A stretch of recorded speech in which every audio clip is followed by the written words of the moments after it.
I am on my way to my, I guess, annual pilgrimage to the light bulb store to see if they have a light bulb that I would consider to be rare. And it's this. For one of my sconces in my apartment, which I am getting ready to put on the market. And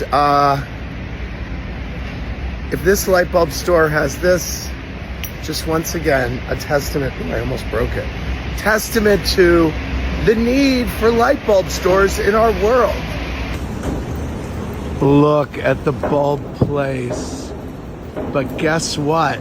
You know what? I just walked up and I'm like, oh my God. Oh, sorry, lady. I'm like, oh my Lord. Of course, it closed. How can a bulb store stay in business?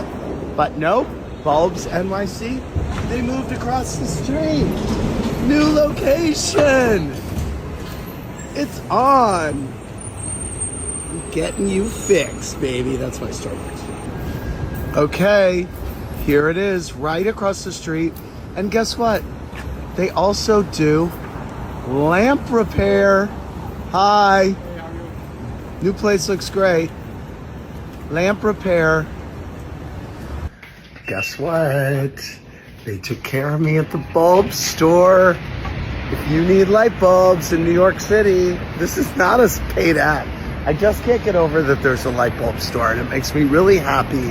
And it makes me just feel like life, I don't know. Anyway, I got my light bulb. The finished product, voila. That was the one that was already lit, and here's the new one. Oh, she's a little brighter. Okay, but that's okay. That's all right. So that'll be needing replacing in about 40 years, when who knows where I'll be. And hopefully the light bulb store will still be with us as well. Thanks for going on this journey.